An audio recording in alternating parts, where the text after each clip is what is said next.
तर नमस्कार मित्रांनो, आजच्या व्हिडिओमध्ये आपण बघणार आहोत the best career options after LLB in India. आणि here are some 8 list of career options after LLB. Corporate lawyer, judicial services. First, the career options as you know and commonly recognized that we will first be taking focus on. See, first there is corporate lawyer, another is a legal or law professor, third legal consultant. Mostly LLB नंतर लोक law professor otherwise legal consultant किंवा practitioner म्हणून त्यालाच आपण public प्रोसिक्युटर म्हणतो, representing the state in criminal cases.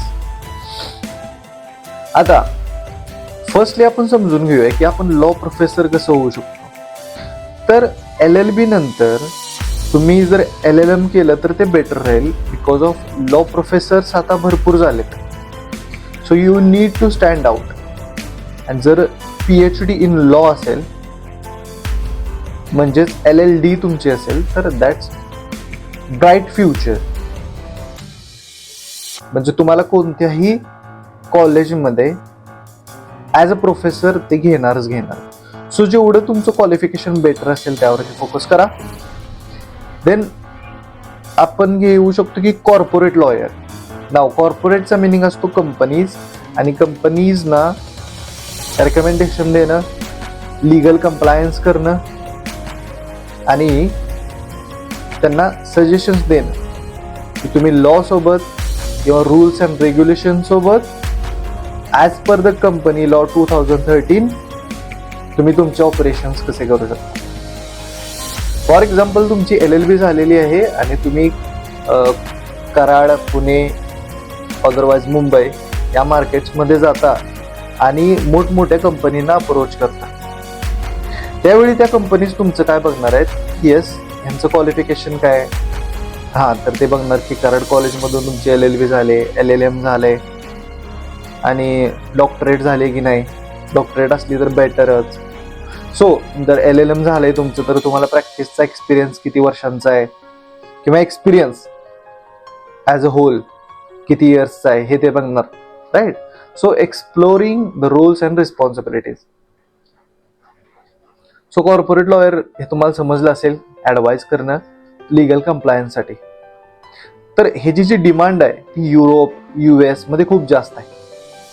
त्याला regtech AI असं सुद्धा म्हणलं जातं, म्हणजे लॉ प्लस टेक याची खूप डिमांड आहे आता फॉरेन मध्ये. सो नेक्स्ट आपण बघू judicial services, a path towards becoming a जज. आपण माहिती आहे की ज्युडिशियल सर्व्हिसेसच्या एक्झामिनेशन आपण देऊ शकतो JMFC सारख्या सिव्हिल सर्व्हिसेस देऊन. सो हे LLB किंवा लॉ सारख्या लॉ स्टुडंटसाठी UPSC आहे. JMFC ही LLB LLM स्टुडंटसाठी JMFC आहे. सो तुम्ही ते देऊ शकता आणि एकदम ब्राईट फ्युचर आहे. मंथली 1,20,000 रुपयाची इन्कम आहे तुम्हाला जजमध्ये. पुन्हा तुम्हाला एक्स्ट्रा कसल्याही गोष्टींचं टेन्शन नाही आहे. केसेस येतील जज करणे, घराला तुम्ही पुरेपूर वेळ देऊ शकता. एक त्यांचं पर्टिक्युलर टाईम असतं 9 to 5 किंवा जे केसेसचं टायमिंग असेल त्यावेळी. रेस्ट ऑफ द टाइम तुम्ही घरी राहून तुमच्या फॅमिलीला टाइम देऊ शकता. हँडसम सॅलरी तुमची आहे, टाइम फ्रीडम तुमच्याकडे आहे, फायनान्शियल स्टॅबिलिटी तुम्हाला भेटणार आहे, पूर्ण तुम्हाला पेड लिव्ज असणार आहेत आणि तुम्ही हवं त्यावेळी ज्यावेळी तुम्हाला इमर्जन्सी असेल त्यावेळी तुम्ही वेकेशन्स, डे ऑफ घेऊ शकता. प्रायव्हेट सारखं तुम्हाला इथं टेन्शन राहणार नाहीये. And that's why LLB is brighter future in judicial services. तुम्ही जज म्हणून त्या फॅसिलिटीज एन्जॉय करू शकता. थर्ड, मी लीगल कन्सल्टन्टचं तुम्हाला सांगितलं होतं की एक्सपर्ट ॲडवाइस तुम्हाला क्लायंट्सना द्यायचे, त्यालाच आपण प्रॅक्टिशनर वकील सुद्धा म्हणतो, लीगल कन्सल्टंट. नाव लॉ प्रोफेसर सुद्धा आपण बघितलेलंच आहे, सो आपण ते डिस्कस नाही करणार आहोत. नाव legal adviser. Assisting individual and organisation with legal matters. हे कॉर्पोरेट लॉयर सोबत रेझोनेट करतं, बट इथे इंडिव्हिज्युअल सुद्धा आहे. सो इंडिव्हिज्युअल्सना तुम्ही लीगल ॲडवाईस करणार. मोस्टली तुम्ही ज्या बँक्स आहेत, कंपनीज आहेत, मोठमोठ्या ऑर्गनायझेशन्स असतील, सो लीगल मॅटर्स जे त्यांचे असतील, फॉर एक्झाम्पल बँकसाठी चेक बाउन्स असेल, हे मॅटर्स तुम्हाला काय करायचे आहेत, ॲडवाईस करायचं आहे तुम्हाला या मॅटर्समध्ये त्या ऑर्गनायझेशन्सला. नेक्स्ट आहे आपल्याकडे legal journalist, reporting on legal issues and cases. जे लीगल इश्यूज असतील त्यांच्यावरती तुम्ही रिपोर्टिंग करायची आहे, ड्यू टू विच ही जी लीगल जर्नलिझमची फील्ड आहे, आता यामध्ये मोस्टली जे क्वालिफिकेशन आहे LLB वाल्यांचं ते घ्यायला लागलेले आहेत, because they know that legal और लेजिस्लेटिव्ह जे मॅटर्स असतील त्याची इन्फॉर्मेशन जर क्वालिफाईड आपला जर्नलिस्ट असेल तर आपली न्यूज सुद्धा और ते इश्यूज और केसेस जे आहेत ते खूप बेस्ट पद्धतीनं ते हँडल करू शकतात आणि एक्सप्रेस करू शकतात. So you can be legal journalist after the completion of LLB degree. Public prosecutor, representing the state in criminal cases. You can also become public prosecutor, जे की मोस्टली स्टुडंट्स एम सुद्धा असतं. So यावरती आपण discuss नाही करायचं. Prosecutor means what की state, you can say it is public means what government lawyer, right. So तुम्ही गव्हर्नमेंट लॉयर सुद्धा म्हणू शकता. आणि लास्ट आहे legal analyst, conducting research and analysis of legal issues. आपण जे स्टॅटिस्टिक्स बघतो की फॉर एक्झाम्पल रेप केसेस एवढ्या झाल्या, अदरवाईज रॉबरी इतकी झाली, मर्डरर्स इतके आहेत किंवा मर्डर्स इतक्या पर्सेंटेजमध्ये इंडियामध्ये 2024-25 मध्ये झाले. सो हे पूर्ण काम लीगल ॲनालिस्टचं असतं. सो तुम्ही लीगल ॲनालिस्ट बनवून सुद्धा एक हँडसम सॅलरी घेऊ शकता. आत्ता ती सॅलरी आहे 45,000 to 55,000. with perks it goes to 85,000.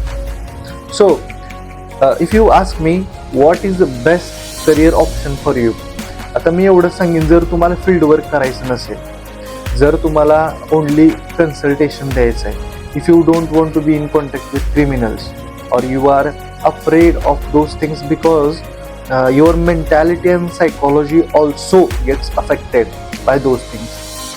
जर तुम्हाला त्या फील्ड वर्कमध्ये पडायचं नसेल तर better option I will say to you is this law professor, legal, see I am saying legal advisor. You got to advise only, but when there is a matter of court, तुम्ही कोर्टमध्ये present नाही राहणार. Okay, so त्या टाईपचं adviser तुम्हाला व्हायचं आहे. Number 1, एक तर तुम्ही लॉ प्रोफेसर होऊ शकता, अदरवाईज लीगल ॲडवायझर होऊ शकता. अँड थर्ड, जसं मी सांगितलं की यू कॅन बिकम अ जज and have handsome facilities to be enjoy and judicial सर्व्हिसेससाठी तुम्ही प्रिपेअर करू शकता. या 3 गोष्टी तरी तुम्ही प्राईम फोकसवरती ठेवू शकता. आणि जर तुम्ही एक्स्ट्रा जर ॲनालिटिकल स्किल्स तुमच्या चांगल्या असतील तर you can also try for legal analyst. Okay, but I will say service tax, corporate, MAT यामध्ये जर तुम्ही प्रॅक्टिस केली, अदरवाईज ॲडवायझर म्हणून राहिलात तर it will be better for you because it is booming industry right now and lawyers are very few in this fields. आणि जे lawyers आहेत त्यांच्यावरती सुद्धा खूप ज्यादा बर्डन आहे. बर्डन म्हणण्यापेक्षा खूप ज्यादा केसेस त्यांच्याकडे येत आहेत, डोकं वर काढायला त्यांच्याकडे वेळ नाही. So why not you go there and reduce their stress. त्या केसेस तुम्ही घ्या, चांगल्या हँडल करा आणि earn handsome salary at the end of the month. So these are 8 options for you after completing LLB degree, and if you want more information about it, you can simply comment me, and I'll provide you the links, necessary official governmental links, through which you can get detailed knowledge about these 8 career options after LLB. So thank you so much for watching this video till the end, and we will meet in next video. Thank you so much.